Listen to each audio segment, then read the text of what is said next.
sua vida passa por aqui. A nossa história passa por aqui. Todos os dias, o que é notícia, o que interessa, o que muda o mundo, passa por aqui. Tudo o que faz parte do seu cotidiano, o seu caminho, suas escolhas. Tudo da nossa gente. Tudo de Limeira. Tudo em todas as plataformas. Passa por aqui. Educadora Estéreo Som. elimeira.com.br. Nós somos a Educadora. Educadora. ZYK 531, ondas médias, 1020 kHz. ZYG 852, ondas tropicais, 2380 kHz. Rádio Educadora, Limeira, São Paulo. Na internet, elimeira.com.br. Educadora. Agora, em todas as plataformas, mais um campeão de audiência. A partir de agora, em todas as plataformas, Bastidores. Com Nani Camargo. Oi, gente. Boa tarde a todos e a todas também. É isso aí, programa Bastidores no ar, nesta terça-feira quente, né? Nós aqui do Brasil estamos derretendo, eu tô falando isso porque a nossa entrevistada está em outro país, já vou anunciar, mas aqui muito calor aqui na nossa região, interior de São Paulo, então já agradeço a todo mundo que está com a gente, que participa do programa Bastidores todas as terças-feiras na programação da Educadora. Lembrando que o programa Bastidores é um oferecimento, vamos lá, J. Neto, do Grupo Bom Pastor, que é um patrimônio de Limeira, Grupo Bom Pastor, que é multi-assistência, é um ecossistema de serviços disponíveis para você. O Grupo Bom Pastor, claro, né, que oferece serviços de assistência funeral 24 horas por dia e tantos outros serviços para assegurar a saúde da sua família. O plano Bom Pet para o seu animalzinho, o plano Bom Médio, o plano Bom Alto e o plano Bom Descanso. A Bom Pastor é mais 0800 950 1010. É só você ligar e aí você tem acesso a um plano que cabe no seu bolso. O Plano Bom Pet é saúde e cremação para o seu pet. A Bom Pastor é parceira do nosso programa, oferecendo aí a toda a região um ecossistema de serviços de excelência. Acesse bompastor.com.br e você escolhe um plano que caiba no seu bolso. Com a gente também a Clifol, a Clínica de Ortopedia e Fraturas do Dr. César Cortez, do Dr. Alci, do Dr. Matheus, enfim, é a clínica mais completa de Limeira na área de ortopedia. O Dr. Luciano também, o Dr. Tadeu, é isso aí. Tá com dor? Não passa dor não, corre lá na Clifol e você vai se consultar com os melhores ortopedistas de Limeira. É isso aí, serviço de excelência na área da saúde aqui na nossa cidade. E com a gente também, o VP Glamour. É isso aí. Ó, a nossa pauta vai falar de protagonismo feminino. E você, mulher, já tirou um tempinho pra você? Pra cuidar da sua saúde, do seu bem-estar? Então corre lá no VP Glamour. É sim, o salão de beleza mais bacana de Limeira. Tem serviços também de barbearia para o público masculino. Tem toda a parte de bem-estar, a parte de estética, a parte de cabeleireiro.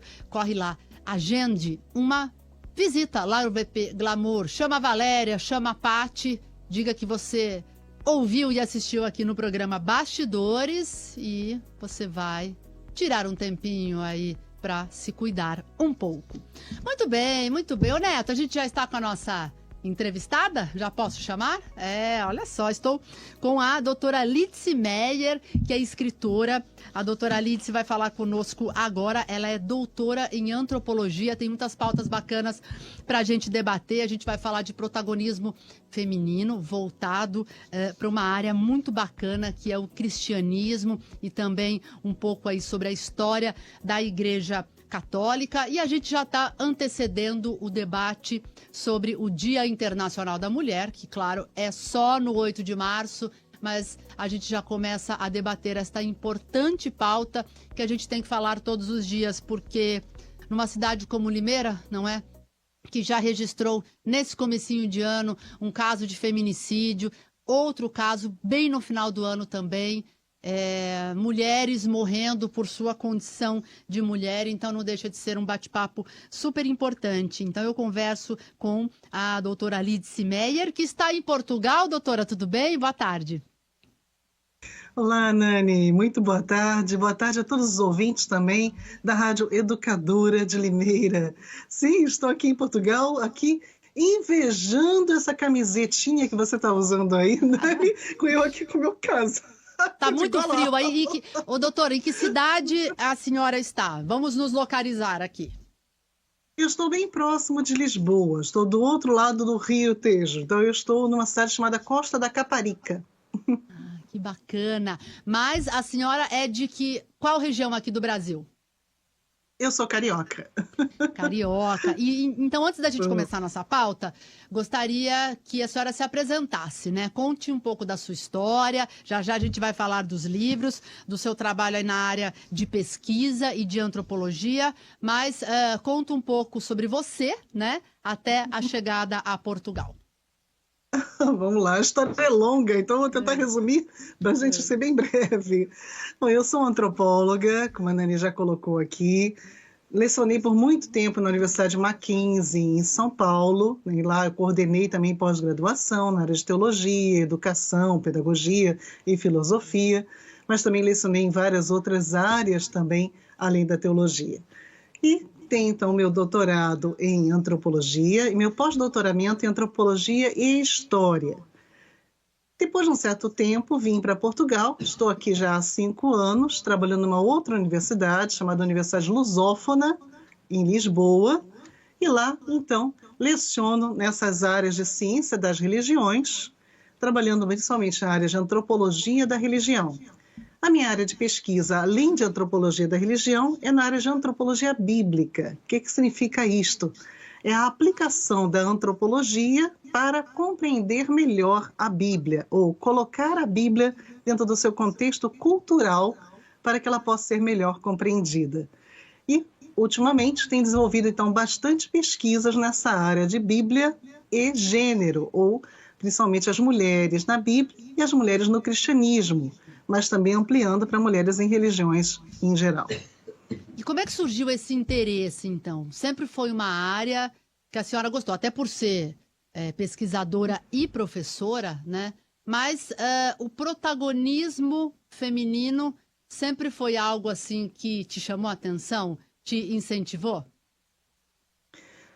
Na verdade, eu vivenciei sempre esse protagonismo feminino em toda a minha família. Sou de família também de mulheres que tinham muita liderança dentro das suas casas, nos seus trabalhos, muitas professoras também da minha família.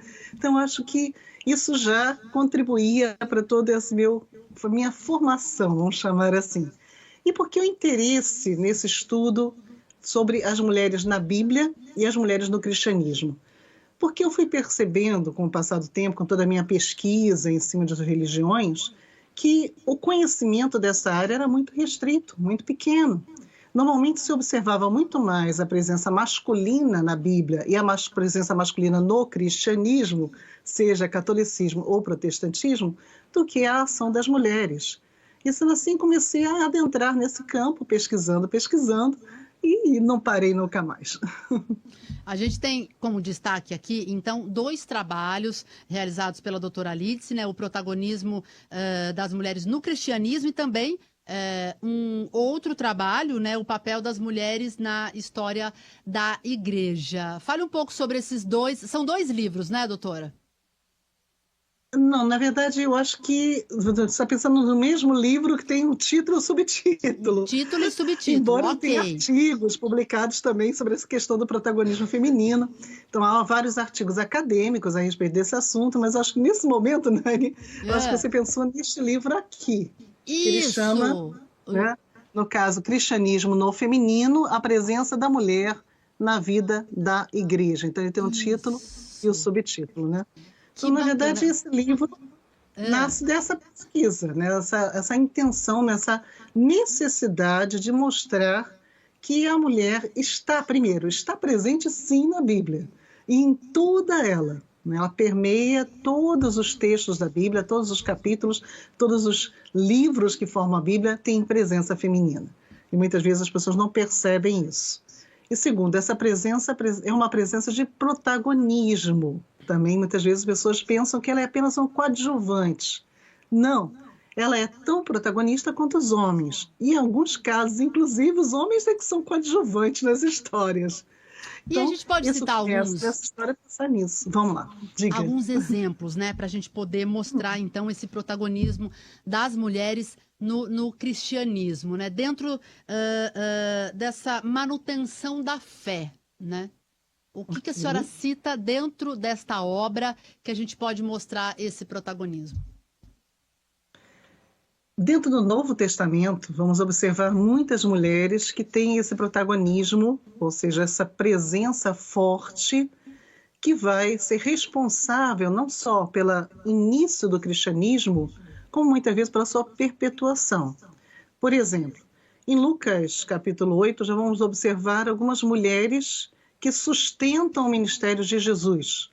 Então, não são os homens que financeiramente sustentam o ministério do Cristo, mas sim mulheres. Isso é interessante de observar, né? Sempre pensamos nisso. Tanto que até hoje as mulheres são a grande maioria em todas as igrejas cristãs, e é delas também que vem o sustento da igreja, com toda certeza. Depois, na ressurreição de Jesus, temos o protagonismo de Maria Madalena, por exemplo, muito importante. Uma mulher que foi escolhida para ser a primeira a dar a mensagem da ressurreição aos discípulos, homens e mulheres.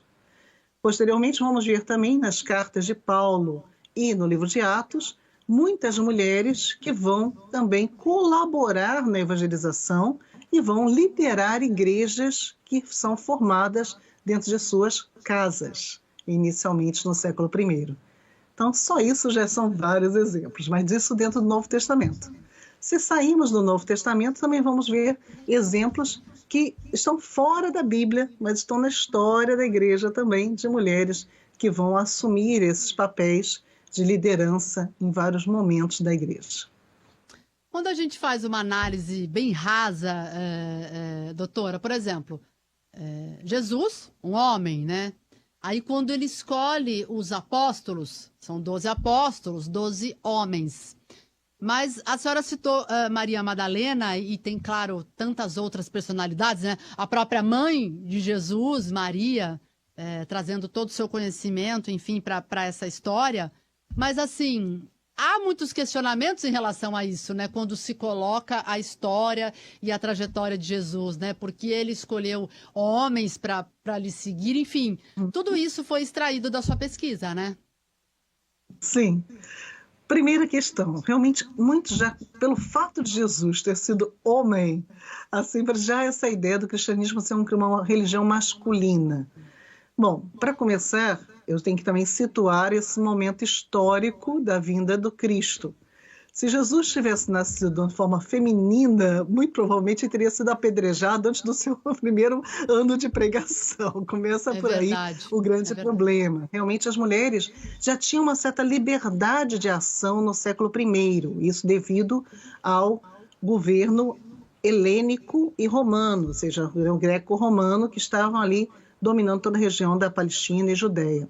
Então, as mulheres tinham uma certa liberdade, por isso Maria Madalena tinha financeiramente como sustentar, por exemplo, esse ministério de Jesus, e outras mulheres também, Joana, que estava ali junto com ela também, Susana e outras.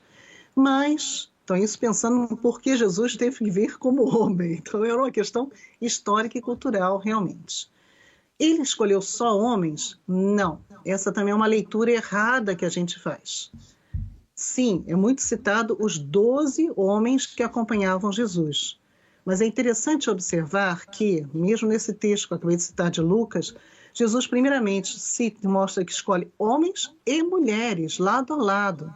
Então havia um grupo feminino e um grupo masculino que caminhava lado a lado. Muito provavelmente Maria Madalena seria a líder desse grupo feminino, já que ela está sempre aparecendo com o nome na frente das outras mulheres, no decorrer dos textos.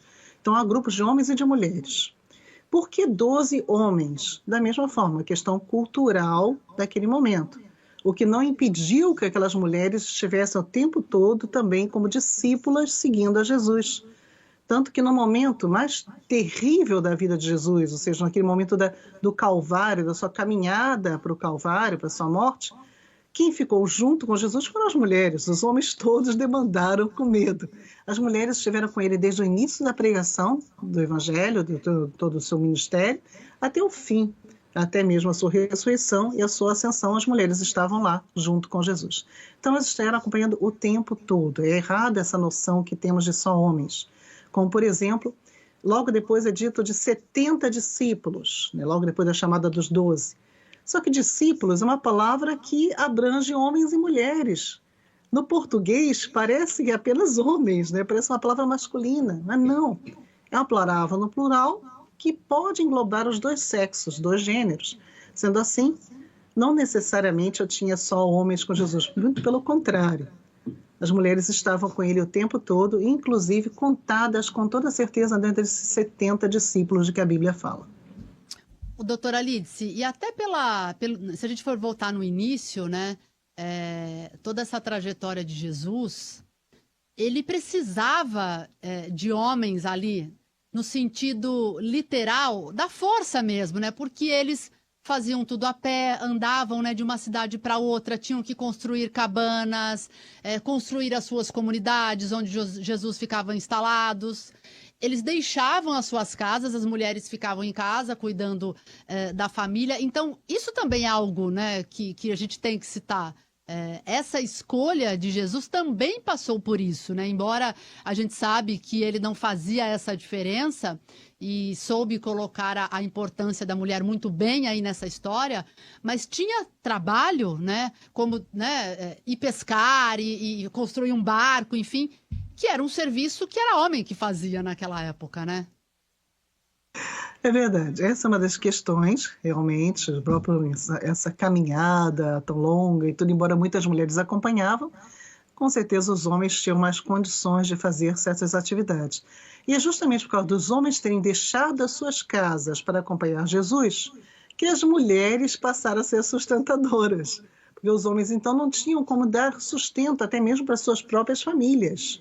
Então, mulheres que sustentavam não só Jesus e os 12 discípulos e tantos mais que andavam com Jesus, como também, muito provavelmente, as famílias destes discípulos, desses tais 12 discípulos.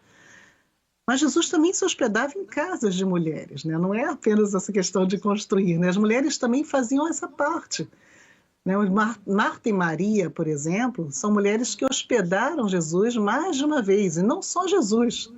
Há esse momento, por exemplo, que Jesus chega com os 70 discípulos. Então, a gente pode imaginar como essas duas mulheres tiveram que realmente se virar para conseguir hospedar muito bem mais de 70 pessoas dentro das suas casas. Então, sim, as mulheres tinham potencial e tinham muitas atividades, inclusive essa, estar hospedando os discípulos, dependendo do lugar onde eles passavam. A mãe de Pedro, a sogra de Pedro, né? Não mãe, a sogra de Pedro também foi uma das que hospedou Jesus. Então, temos vários relatos assim. Doutora, eu estou aqui com o material que eu recebi da sua assessoria, tem um trecho aqui que eu vou ler, que acho que é importante a gente falar. Olha só, na busca por outras perspectivas, né, precisamos reler a Bíblia isentos de uma visão androcêntrica, né, que seria... É uma espécie de marginalização, é isso, né? Que a gente pode falar dessa cultura feminina, né? Para observarmos o quanto as mulheres não são inviabilizadas em seu texto, né? No texto da Bíblia, mas pelo contrário, desempenham papéis basilares na formação do Israel antigo e também da igreja cristã. Queria que a senhora falasse sobre isso. Exato. A pesquisa toda se baseia inicialmente nessa questão. Quando a gente fala de ler novamente o texto, sem essa leitura androcêntrica, que significa o quê? É retirar esse óculos cultural que muitas vezes temos, que nos dá essa continuidade de uma prática que aprendemos já há tanto tempo, que é ler nas histórias da Bíblia, dando valor apenas às histórias masculinas. Então, vamos ler a Bíblia, vamos ler de Abraão, de Isaac, de Jacó, mas esquecemos, como patriarcas, por exemplo, de Israel, mas muitas vezes esquecemos que os patriarcas estavam junto com as matriarcas. Sara estava lá, Rebeca estava lá, e Lia e Raquel também estavam lá. Então, as mulheres fazem parte da história e, muito pelo contrário, né? Não é apenas uma história, como eu disse, coadjuvante, mas é uma história que é central em todos os momentos, principalmente os momentos cruciais pelos quais o povo de Israel passou. Sempre havia uma mulher envolvida e uma mulher sendo usada para que aquele povo continuasse existindo, o povo de Israel antigo. E depois a mesma coisa com a igreja. Então, o que principalmente é tentar reler os textos sem o, não dizer preconceito, né? Mas sem essa visão que é já, não podemos dizer assim, viciada, de sempre estarmos lendo o texto no papel masculino, por exemplo. Por que lemos tanto sobre Davi e tão pouco sobre Betsabá? Porque lemos tanto sobre Abraão e tão pouco sobre Sarai? Porque lemos tão pouco sobre Agar? Mulheres que tiveram tanta importância na história toda da Bíblia e muitas vezes são relegadas a segundo plano nos estudos feitos nas igrejas, até mesmo nas homilias, nas pregações que são realizadas também nas igrejas. Doutora Lídia, a senhora acha que a igreja hoje, como um todo, ela precisa acompanhar esta evolução da mulher mesmo? Porque o mundo mudou, o mundo está mudando, né? E talvez nós, mulheres, nós nunca tivemos tanta voz como estamos tendo agora, graças a Deus. Mas foi uma luta, né? E ainda é uma luta. Eu acho que essa coisa, a gente fala muito, né? A gente foi construída, se essa narrativa vem dessa forma. A gente nasce já sendo ensinada a ser de tal forma, etc. A senhora acha que a igreja hoje, né? Para trazer novos fiéis, porque os velhos um dia vão morrer, né? E os novos precisam ser trazidos para dentro dessa linguagem da fé. E como que a igreja pode trazer os jovens, né? Que são tão diferentes e tão plurais e etc. Olha, realmente não é uma situação de que a igreja tem que se adequar aos momentos de hoje, ou às situações de hoje. Não é bem isto. Mas é a igreja tentar resgatar qual era o propósito original dela. E isso é que se perdeu no decorrer do tempo. No propósito original da igreja, tanto não havia distinção entre homens e mulheres, seja em cargos de liderança ou mesmo em qualquer outra atividade realizada na igreja, como também não havia restrições econômicas, de classe econômica, ou até mesmo como naquela época existia entre senhores e escravos. Todos deixavam de ter esses codinomes, né, esses rótulos, para serem apenas cristãos. Não importava o gênero, não importava a sua classe social, não importava o seu potencial econômico, qual o seu nível cultural, nada disso fazia importância dentro da igreja primitiva. O importante da igreja é tentar resgatar essa origem. Se isso acontecesse, a igreja também passaria a ser algo mais, não só mais vivenciado por aqueles que estão dentro da própria igreja agora, como seria mais percebida também por aqueles que estão fora. E uma coisa que a juventude gosta é de atividade, é de ação. Não é de apenas palavras, mas sim a prática que essas palavras devem gerar. E isso a igreja primitiva sempre fez. A igreja primitiva não era uma igreja só de falação ou de pregações. Ela é uma igreja também de ação, de prática. ação social, envolvimento com o mundo, envolvimento com a sociedade. E é isso que a igreja precisa resgatar novamente. Se a igreja voltar a essa sua origem, os jovens também vão se sentir bem-vindos, os jovens vão se sentir ali como sendo um local onde não só eles são bem-vindos, como eles também têm como contribuir. Que é isso que atualmente a juventude quer. Fazer algo para esse mundo onde eles estão vivendo. Doutora, no seu livro, a senhora defende muito isso, né? Que o reino de Deus ele é inclusivo, né? E coparticipativo. E quando a gente analisa a história de Jesus, né? Quando ele traz Maria Madalena, que era uma mulher, né, suja, né, vista daquela forma pelos homens e da vida que ela levava, né? Ela estava ali no bar, bebia, era uma mulher da vida, né? Quando ele traz também para junto dele o cobrador de impostos, que era uma figura odiada e vista, né, como um tirano ali, mostra justamente a mensagem que Jesus queria passar, né? Que todos fazem parte do reino de Deus. Exato. Mas só uma correçãozinha, Nani, me desculpe, mas Claro, Maria Madalena por favor, nunca foi... A gente tem essa noção, às vezes, também do senso comum de Maria Madalena como sendo a pecadora arrependida, uma ex-prostituta. Isso é tudo falso. Mas Nada quem disso foi estava Maria feito. Madalena, então? Maria Madalena foi uma mulher que tinha posses. Ela nasceu numa cidade chamada Magdala, por isso que ela é Maria Madalena, ela vem de Magdala. Uma cidade que tinha uma influência muito grande da influência helênica, ou seja, da cultura grega. Uma cidade que era uma cidade de comércio, uma cidade de rota comercial. Então, era uma mulher que sabia, tinha uma cultura provavelmente muito ampla, porque ela então conhecia gente de muitos lugares, tinha uma liberdade de ir e vir também muito grande, e tinha posses. Como ela tinha essas posses, a gente não sabe se era uma herança, por exemplo, de um pai, ou se era mesmo por ser uma viúva, isso a Bíblia não deixa claro. E ela vai se converter, ela diz, o que a Bíblia diz é que ela foi salva de 7 demônios que tinha nela. Só que a gente tem que pensar também que esses demônios não necessariamente fossem uma situação de endemoniamento, uma mulher que tivesse problemas. Ela poderia ter até mesmo problemas mentais, a gente não sabe que tipo de problemas ela tinha. O número 7 na Bíblia sempre significa uma coisa muito grande, uma coisa na totalidade. Então, é como se ela tivesse com todos os problemas possíveis. É isso que Maria Madalena tinha. E Jesus a liberta desses problemas. Agora, que problemas eram esses? Nunca vamos saber. Mas ela é liberta desses problemas e passa a seguir a Jesus. Mas em momento nenhum ela é dita como tendo sido uma pecadora, uma prostituta.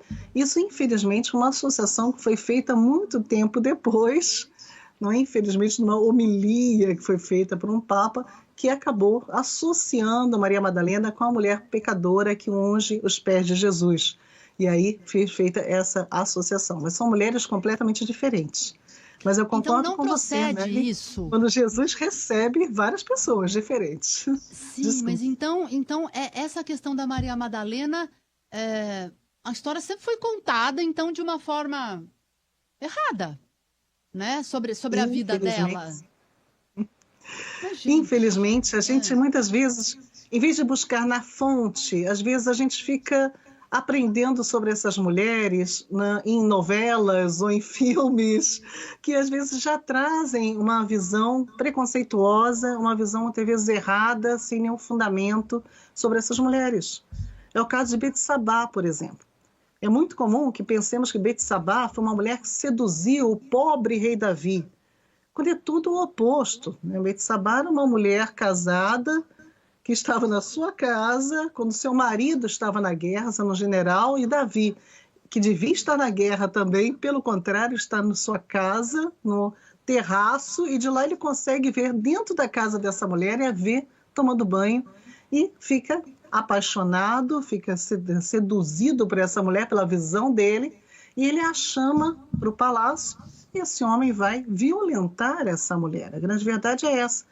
Mas ninguém pode falar mal do Davi, né? Então a gente acaba falando mal da Betsabá. É o mesmo caso da Maria Madalena. Até mesmo para poder separá-la dessa liderança que ela teve, criamos esse preconceito, criamos esse estigma em Maria Madalena, dela ter sido uma mulher pecadora. Então, isso, infelizmente, isso acontece com várias mulheres da Bíblia. E é por isso que é importante buscarmos sempre na fonte. Lermos o texto antes de termos uma compreensão total da personagem. Agora, o que esse protagonismo no cristianismo, quando Jesus chega para trazer a sua mensagem como o Messias, quando ele vai fazer esse divisor de águas, o que a gente pode pegar dessas mulheres desta época e trazer para esse agora, né? Para as mulheres que são hoje, né? Esse paralelo. O que as mulheres hoje empoderadas têm hoje, que se a gente for procurar, já existia há muito tempo? As mulheres são as mesmas até hoje. Nani, eu, você, nós, na verdade, não mudamos nada desde aquele período. Como você disse, só fomos tendo algumas conquistas sociais. Mas como uma mulher pensa, como uma mulher age, como ela sente, isso é a mesma coisa, sempre foi a mesma coisa. Então, se uma mulher, no século I, podia optar por seguir a um homem que ela achava que era um mestre, alguém que podia trazer uma grande mudança para a vida dela e para o mundo. E assim também ela podia, inclusive, dispor do seu dinheiro para ajudar nesse ministério. Se uma mulher podia depois liderar uma igreja, se uma mulher podia estar acompanhando todos esses momentos desses grandes homens que a Bíblia coloca, hoje também tudo isso deveria ser possível da mesma maneira. Não somos diferentes. O mesmo potencial que aquelas mulheres tinham, nós temos também. Então, o que falta é o espaço. O que está faltando é realmente conseguirmos continuar nessa luta e conquistando cada vez mais espaços que nos foram tirados, vamos chamar desse jeito assim. Ou seja, houve um momento em que a mulher teve, sim, uma atuação muito forte na igreja. Isso foi sendo tirado, foi sendo diminuído, foi sendo cerceado, até que a mulher ficou tendo apenas pequenos papéis dentro da igreja cristã. E hoje, podemos chamar assim, talvez do século XVII para cá já começa um resgate disso. Mas ainda há muito a ser feito. Século XVII não, século XVI. Agora, doutora Lides, vou fazer uma pergunta que eu acho que é um pouco difícil. Vindo para os novos tempos. Hoje tem essa guerra de narrativas, né, sobre essa questão do gênero, da pessoa trans. Nós aqui em Limeira temos uma vereadora trans, que é uma mulher trans, e a gente sabe todos os embates e todas as implicações que ocorrem quando pessoas como a vereadora Isabeli, que é nossa vereadora aqui, ocupam espaços de poder. E aí eu vou lhe perguntar, quando a gente analisa a Bíblia, né? Porque eu realmente eu não tenho um conhecimento profundo da Bíblia, né? E a senhora, que é uma estudiosa, quando a gente fala sobre essa questão do gênero, eu nasci de um jeito, mas me identifico de outro, tal. A Bíblia condena isso? Isso tem passagens sobre isso ou não? Não. Não né? há passagens nenhuma a respeito dessa questão de transgênero. A Bíblia não cita isso, a Bíblia não trabalha esse assunto. Mas, pelo contrário, realmente o que temos é essa demonstração de que, dentro desse cristianismo inicial, não há a chamada acepção de pessoas. Não se faz, então, diferenciação de nenhum tipo de pessoa, seja, como eu falei, de gênero, seja de classe social, de questão cultural. E, da mesma forma, então, se Jesus vivesse nos dias de hoje, muito provavelmente ele estaria também conversando com a deputada, não é isso? Vereadora? Uma vereadora. Isso. A vereadora, da mesma forma como ele conversou, como você colocou muito bem, né? Com o publicano, que era o coletor de impostos, ou conversou com uma mulher que era, por exemplo, uma mulher samaritana, que era de um povo inimigo dos israelitas, dos samaritanos, ou conversou com a mulher também sírio-fenícia. Então, da mesma forma que Jesus estava aberto a dialogar com todo tipo de gente, hoje ele também estaria de braços abertos, com certeza. com a vereadora. Eu tenho certeza disso. Acho que essa é a mensagem para a gente poder finalizar a nossa entrevista, né? Com certeza, se Jesus estivesse aqui hoje, ele não faria distinção, né? De rico, de pobre, de doente, de sadio, e nem colocaria em pauta uma questão envolvendo o gênero, né, doutora? Isso acho que é a mensagem que a gente pode trazer, né? Isso é Jesus Cristo, né? Claro. A mensagem é de amor, não é de ódio, não é de distinção, não é de preconceito. O amor é aquele que exerce a chamada misericórdia, que é colocar-se no lugar do outro, sentir essa empatia, chamada na Bíblia de piedade, conseguir sentir o que o outro sente. Este é o chamado verdadeiro do cristão. Isso, quando o cristão vivencia esse chamado, ele procura compreender o outro. Não importa se o outro é tão diferente dele ou tem uma escolha sexual tão diferente da dele. Ele precisa se colocar no lugar do outro, entender essas escolhas, entender por que a pessoa tem esse tipo de escolha de vivência e recebê-la dentro do corpo de Cristo da mesma forma que recebe qualquer outro tipo de pessoa. Afinal de contas, para Deus, uma palavra que eu sempre ouvi desde pequenininha, não existe pecadinho nem pecadão. Então, na verdade, para Deus todos então são pecadores da mesma forma. Não importa se alguém tem uma escolha diferente da outra ou cometeu um assassinato, precisa do amor de Deus do mesmo jeito. Como eu preciso, como a Nani precisa.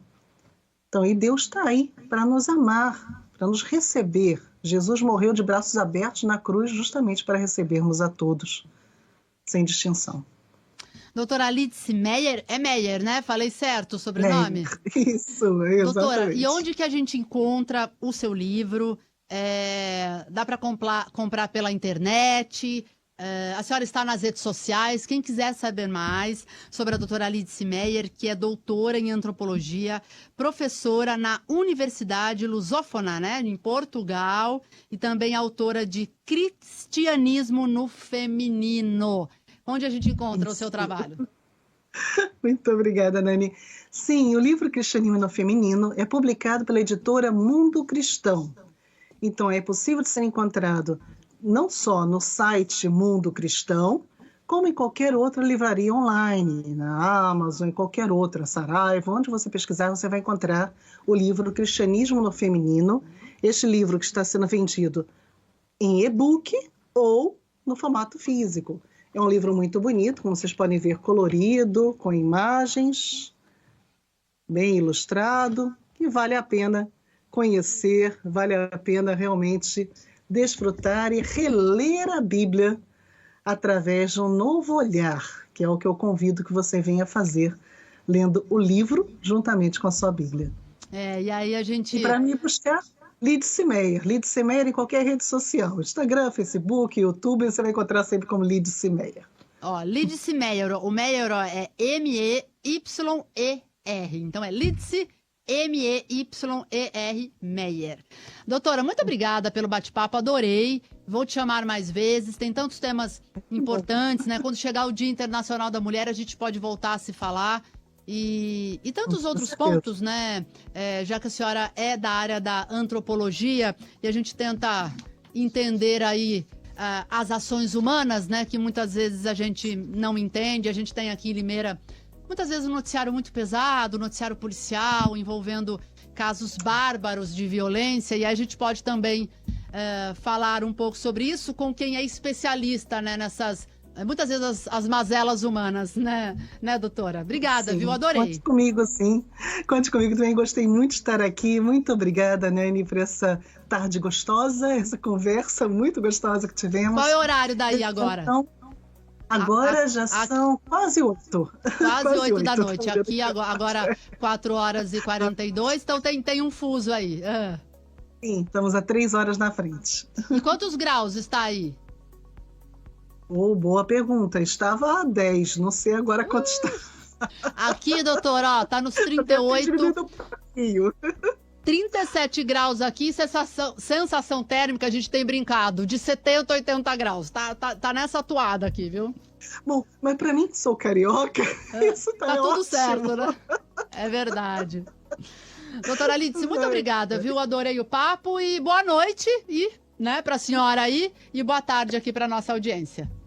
Obrigada, Nani. Uma boa tarde a todos. Eu só quero fazer uns registros, porque muitas mensagens chegaram aqui na nossa live e parabenizando o programa, né? E depois eu vou mandar no seu WhatsApp também essa transmissão. Mas olha só, Luísa Bernardo, boa tarde, Nani, participando. A Mila Serafini,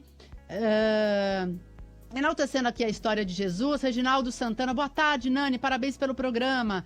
Pedro Otávio Marini, falando sobre o livro, enfim, fazendo alguns apontamentos aqui. Então, muito obrigada, viu? Por tudo, doutora. Se puder enviar para mim os apontamentos todos, eu gostaria muito de conhecer. Vou mandar o link do programa. Obrigada, até mais. Conte comigo. Quando precisar de antropóloga, conte comigo sim. Já tem muito obrigada. Um abraço, Nani. Abraço a todos. Um abraço. É isso aí, gente. O programa Bastidores fica por aqui. Eu quero agradecer, então. A gente falou aí sobre o protagonismo das mulheres no cristianismo. Um livro que está disponível na internet, né? Cristianismo no Feminino. E a gente já antecedeu aí as comemorações e os debates tão importantes para o Dia Internacional da Mulher, que só é em março, mas o Dia da Mulher é todo dia, né? Agradeço, então. Lembrando dos nossos 3 patrocinadores, o programa Bastidores, né? O Grupo Bom Pastor. Muito bem, Neto, bompastor.com.br, a Clifol, a melhor clínica de ortopedia de Limeira, a Clifol, e também com a gente o BP Glamour, cabeleireiro, estética e barbearia. Agradeço a todos que participaram do programa e você não sai daí não, porque daqui a pouquinho, coladinho aqui, já tem o Toque de Primeira com a nossa equipe de esportes, daqui a pouquinho também, ao vivo na nossa programação. Tchau!